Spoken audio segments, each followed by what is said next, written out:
Hello students, welcome back to the discussion of Anthropology paper of Civil Services Means 2022. In the previous videos we have discussed about paper 1 and today we are going to have the detailed discussion on paper 2. As a similar pattern we would follow that we are going to discuss in this particular video the section A of paper 2. The same modus operandi of this particular discussion is that we are going to discuss upon the thinkers that are supposed to be included in this particular answer, and apart from that we would also talk about that what is going to be the case studies that can be used in this particular paper and in a particular question very specifically. And apart from the case studies we can also discuss that what is going to be the general structure of the answer, because on a whole when you look at this paper the section A appeared little bit of tricky. It demanded certain elements of conceptual clarity, and apart from conceptual clarity, it also demanded an element of interlinking of concepts. Again, as I was emphasizing in the paper 1, that the most of the aspirants are with an apprehension that it is anthropology means it is very static subject, but you need to fundamentally understand that it has got to do a lot of with the dynamism that is existing across the topics, and such a dynamism can be brought in with respect to interlinking of these concepts. And we are going to come up soon with respect to the interlinking of various concepts with respect to the paper 1 and paper 2. What is the correlation that is existing in the syllabus? Is there any sort of convergence that is existing between the paper 1 and paper 2? We would come up with a video, right? Now, moving on to the discussion. Now, when you look at the first question, it is asking about the pit dwellers of Kashmir. Now, when you talk about the pit dwellers of Kashmir, it fundamentally means that it is asking about the Neolithic time period. It is asking about the Neolithic time period, and in this, we have to see that there are two very important places. One is the Marthan, the other one is the Gufrakal. And these two places are known for the pit dwellings in the case of Kashmir, and these belong to the Neolithic time period. And we know that Neolithic time period was considered as Neolithic revolution, and which was called by Godan Mirachail with respect to in his book called What Happened in the History. And when you look at this Neolithic time period, it being called as revolution for the reason that the settled life started. The settled life started. Apart from that, the growth of agriculture, that is the food production systems started. Apart from this agriculture, apart from this food production system, there was surplus which was created, and the immediate impact of the surplus being created was trade. Along with this, there was development of wheel pottery. See, all these are certain important characteristics of the Neolithic, it being called as Neolithic revolution. Then moving on to the next question, that is with respect to the Varna and Buddhism. In this particular question, there is a dichotomy that is existing, because when you look at the mere emergence of Buddhism, it was against the Varna system, that they wanted Avarna. They were not wanting the societal stratification, they were not wanting the social hierarchy to exist in the society. These two words has to be discussed here, social stratification and social hierarchy. As you know that these words are used in the second chapter of paper 1. Right? This is what is I'm talking about, the interlinking with respect to the paper 2 and paper 1. This has to be made. Then only you would get a decent amount of score with respect to anthropology as a subject. Okay. Now, when you talk about this particular question, they are asking about Varna and Buddhism. And when you look at this Buddhism, it emerged against the caste system. But on a later date, with respect to certain metamorphoses happening with respect to the systems of Buddhism and the principles of Buddhism, we see that Hinayana and Mahayana Buddhism emerging. And when you look at the Mahayana Buddhism, it started incorporating the various elements that might be with respect to the Sanskrit usage, that might be with respect to the allowance of women into their communities. Then apart from that, it also started to tend towards the Varna system. And here, when we look at the opinion that is present with respect to the Varna and Buddhism, we can talk about that there can be two different types of opinions that are present. That is the horizontal plain opinion. Apart from that, then we can also talk about the contemporary Varna. The contemporary Varna system. And when you look at this contemporary Varna system, here we have to talk about the Neo-Buddhist movement. The Neo-Buddhist movement, where we see the B.R. Ambedkar was one of the main leaders with respect to such a kind of movement that happened in the regions of Maharashtra. Right? Such is the line of thought with respect to this particular question. Then moving on to the next question, that is about the Dharma versus religion. The Dharma versus religion. Now here we need to understand Now this dharma happens to be one of the purusharthas. This dharma happens to be one of the purusharthas, right? That dharma, artha, kama, moksha, right? These are the four purusharthas that are supposed to be pursued in varnashrama dharma, right? That is what is the emphasis with respect to this dharma. And when you look at this relation, or when you look at this verses, that is dharma versus religion, here there is going to be a component difference that is existing with respect to dharma and religion. And when you look at the component difference with respect to the dharma and religion, the fundamental understanding of dharma is it is all about righteousness. It is all about righteousness, right? It is all about the Sanatan Dharma. It is all about the belief system. And here we can talk about the thinker called V.P. Cain. V.P. Cain, who emphasizes about the dynamics that are present with respect to this Varnashrama Dharmas. Apart from this, when we move forward in this question, you can even talk about that the Dharma would emphasize upon the multicultural aspect. Dharma would emphasize upon the multicultural aspect, right? Then it also talks about that it is not only a specific thing, but it is more to do with a way of life. It is more to do with a way of life. This is what is the simple understanding of Dharma. And when you look at the religion, religion can become a basis for the ethnicity. Religious can become a basis for ethnicity. Also, a religion can become a basis for a kind of ethnocentric tendencies. Ethnocentric tendencies. And this is sect specific. This is sect specific. So there is this, whereas when you compare this, dharma is more to do with a more of a secular phenomena. This is more to do with the secular phenomena, right? That is, whereas your religion is got to do with a more of a sacred phenomena, right? Do you all remember that in the chapter of religion, the 5th chapter in your paper 1, the Immanuel Durkheim's dichotomy of sacred and profane that we study, that also, that particular knowledge can also be used here, right? Then moving on to the next question, it talks about the safeguards for linguistic minorities.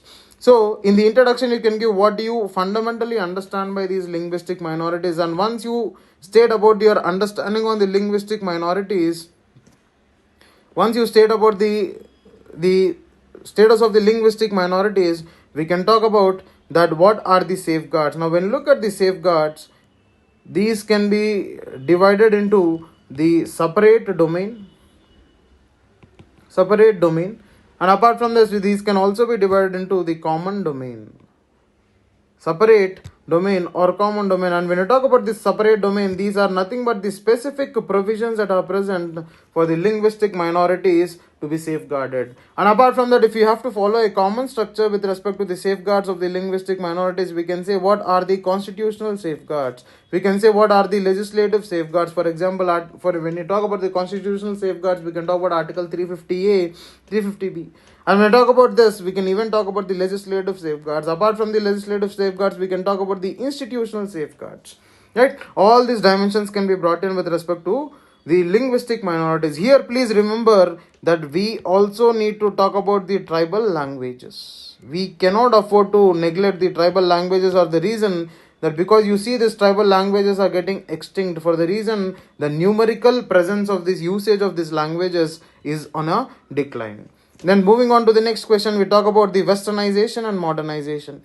And when we look at the westernization and modernization, the concept with respect to westernization was more discussed with respect to the M.N. Srinivas, and modernization Yogendra Singh.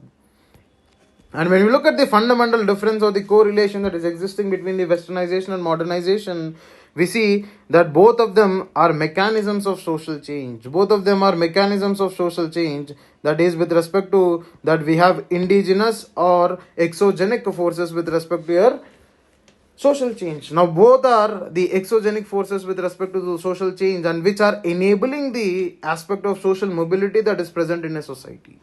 And when you look at this, the Yogendra Singh talking about the modernization of Indian tradition, and when you look at the fundamental difference, the westernization has got to do with the material aspects.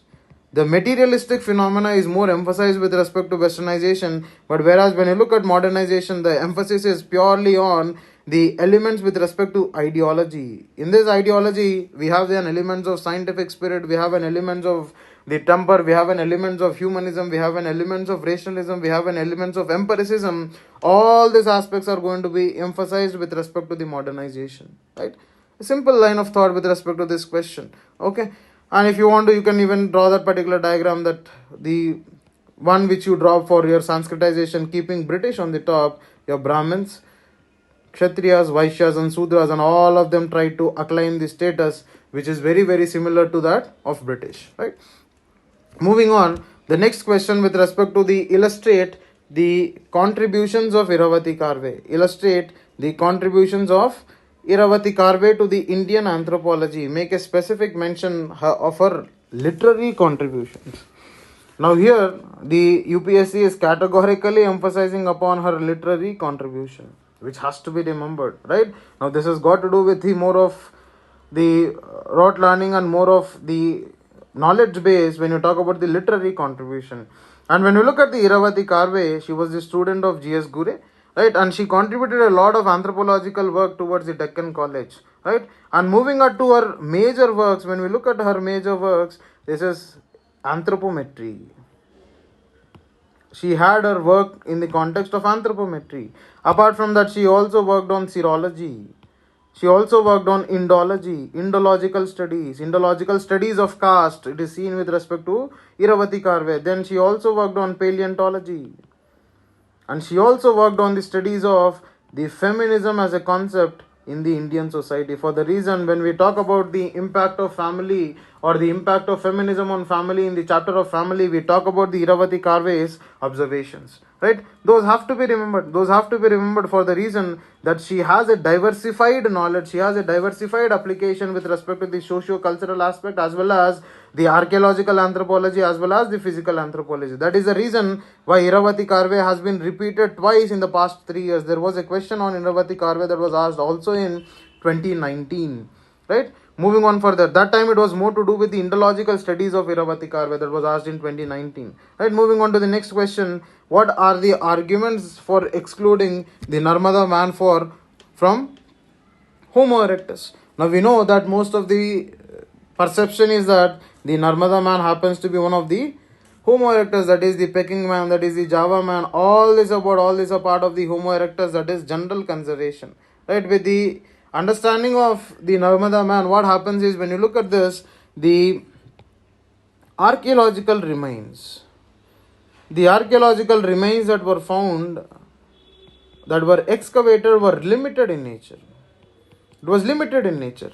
And when we look at the aspects with respect to the Narmada man, and when we look at the features that might be the primitive features and the advanced features, when we look at the primitive features and the advanced features with respect to the clavicle bone that has been found, or with respect to the dentition that has been found, or with respect to the observations that have been made by the Arun Sonakya, you see that the primitive features are more dominant than the advanced features with respect to the Narmada man observations. And because of this dominance of primitive features, which are tilting more towards the Homo habilis category, or which is tilting towards a transition between the Homo habilis as well as Homo erectus, there is a debate that goes on with respect to classifying the Narmada man on as erectus, as Homo erectus, right? This is the simplest understanding, right? This demands a very, very good observations that have to be made by number of thinkers, that is with respect to this question, right? Moving on to the next question, critically describe the B.R. Ambedkar's argument on the origin of the Indian caste. And when you look at this, it is asking about the critical examination with respect to the Ambedkar's argument on the origin of Indian caste. It is talking about the Indian caste. Now here, we need to categorically emphasize, seeing that it is asking about the origin theories to a part of the question. The origin theories to a part of the question, for the reason it is talking about origin of Indian caste. We know that there is a scriptural basis which talks about origin. There is a divine theory which talks about this. There is a functional theory which talks about this. There is a societal hierarchical theory that talks about this particular origin of Indian caste. That has to be given a perspective in this particular question. Then once we talk about that particular perspective of the origin theories or origin perceptions on the Indian caste, then we move on to the B.R. Ambedkar's argument. And when we move on to the B.R. Ambedkar's argument, we talk about his understanding of caste system in the Annihilation of Caste, in his book, Annihilation of Caste. Apart from this, we also talk about who were Shudras, right? We also talk about the book called Who Were Shudras.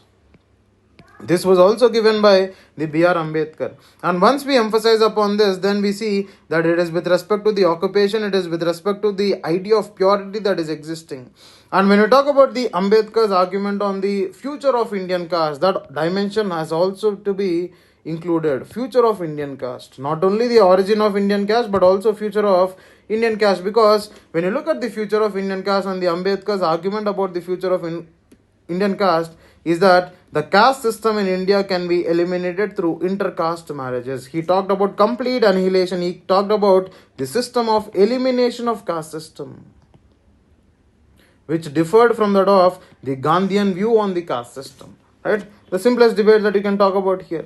Then moving on to the next question, make a critical appraisal of the megalithic tradition in India with specific references to northeastern India. Right? Your megalithic tradition is nothing but the Iron Age.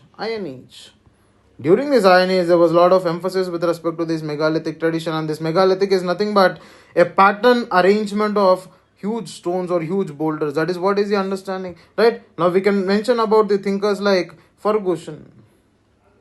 We can talk about the thinkers like Ferguson, or we can even talk about the thinkers like Heimendorf, who studied these particular megalithic structures. Right? And when we talk about this kind of megalithic structures, these megalithic structures can be categorized into two. One is the living megalithic, and the second one is the South Indian megalithic. And when you talk about this living megalithic, this has got to do with the northeastern traditions. Right? That is what it is asking about. Then we have to talk about different types of megaliths. And when you talk about the different types of megaliths, what we observe, we see that there were dolmens. Then we have schist. Then we also have with respect to menhirs.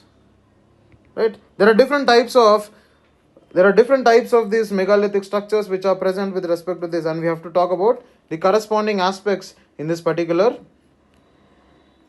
question. Okay, we have to talk about this particular question, and when you talk about this particular question, we also have to emphasize upon what was the philosophy behind this megalithic tradition. And when you look at the philosophy behind megalithic tradition, it has got to do with the common culture. And not only with respect to the common culture, but it has also got to do with the evil protection.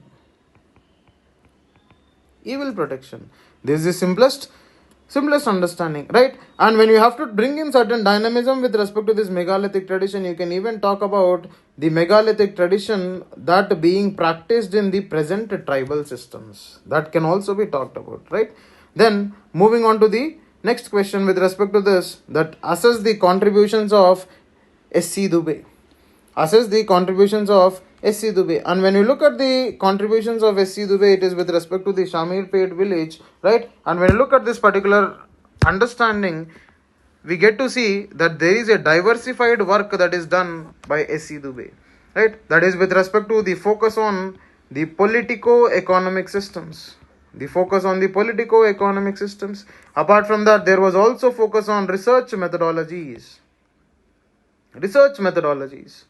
And apart from that, it also talked about the issues with respect to the dominant caste, right? Apart from this, then it talked about the research methodologies, that is with respect to the emphasis on the primary sources, the emphasis on the systems like PRA. And we also get to learn that the S.C. Dube was very much categorical in tackling with respect to the community development program, CDP program, with respect to the rural development system. And we also see the S.C. Dube talked even about the principles of communalism that you study in the 9th chapter of paper 2.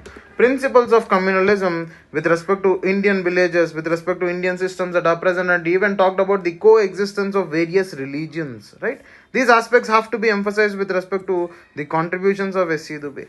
And moving on to the next question, that is with respect to what are the methods adopted by H.H. Risley in classifying the Indian population, and what is the criticism. And when I talk about the methods that are adopted by H.H. Risley, the most of the measures were in the context of metric methods. Metric methods means methods with respect to the measurement, metric methods. And the metric methods that were used, and on this basis of the metric methods, what was happened, that the criteria for classification or the racial classification in the context of Indian population was utilized. And apart from that, it led to the 7 types classification. 7 types classification. It led to the 7 types classification with respect to this kind of systems. Right? 7 types classification.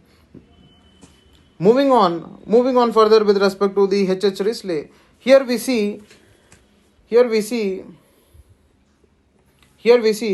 that they are even asking about what is the criticism against H.H. Risley.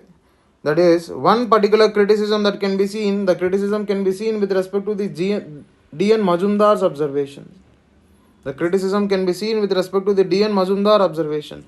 Apart from that, it is also with respect to the limited nature of the sampling.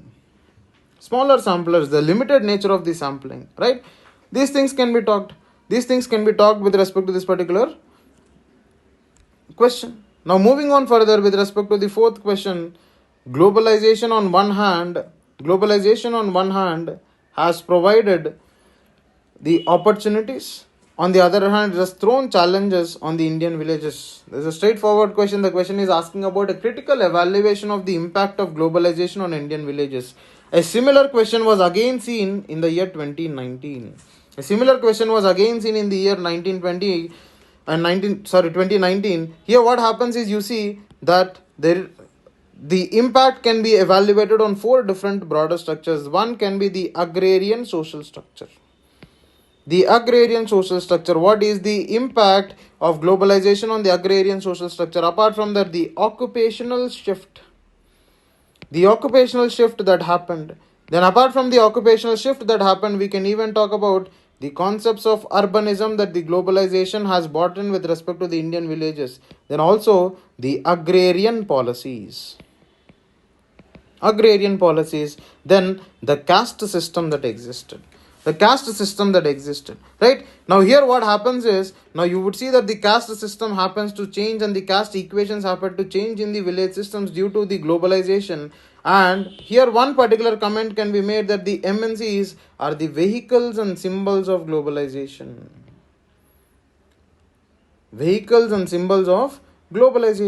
And we can also make certain comments with respect to the bullock cart capitalism.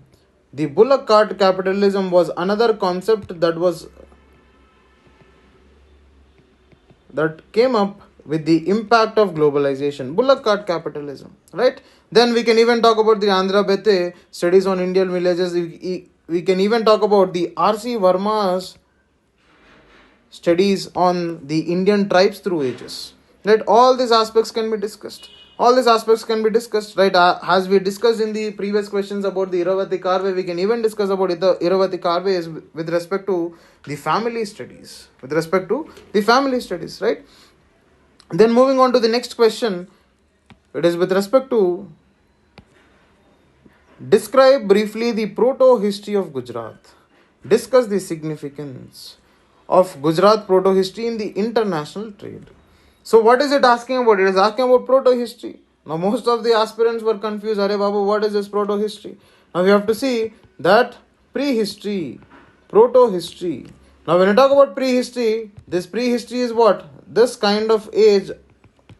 There was no script that was present. Whereas proto-history, although script was present, it was not able to, or it was not deciphered. So this proto-history got to do with more of your IVC, Indus Valley Civilization. That is what is being asked. Right? In the recent past, you would see that there are a number of sites with respect to the IVC of Gujarat region in the news.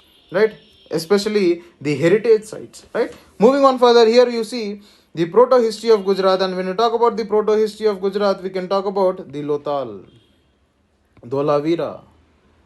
Then we can talk about the Surkota.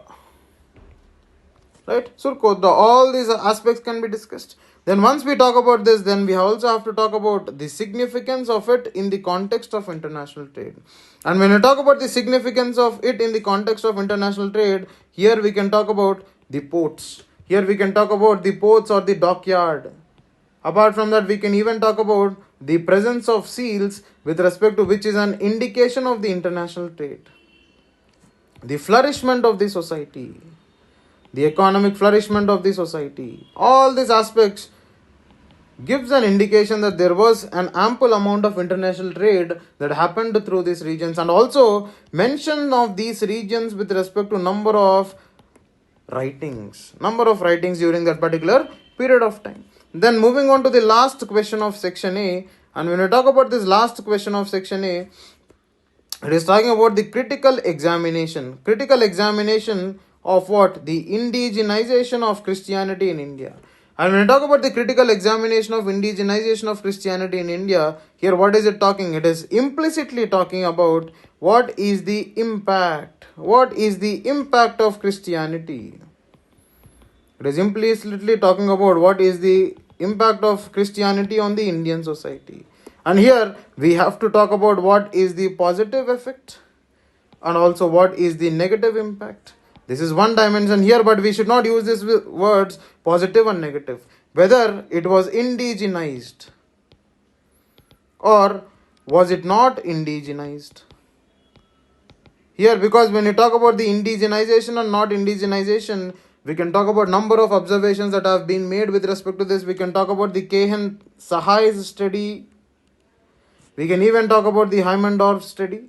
And when we look at this kind of observations that are made, the Heimendorf study, especially with respect to the youth dormitories of the practice in the central Indian tribes, there has been a decline with respect to the impact of Christianity on the utility of these youth dormitories that are present. Right, such kind of observations can be made with respect to this particular question. Okay, now see, in this kind of section, when you look at this, although the section appears to be very, very tricky, very, very conceptual, very, very twisted, but it is boiling down to the basic understanding and basic interlinkage of various concepts. Right, that has to be kept in mind. Please understand, my dear, please understand. Again, I am emphasizing, again, I am repeating that interlinkages is the order of the day for you to score well in anthropology. Because there has been an existing dogma with respect to this particular concept. Right? Thank you.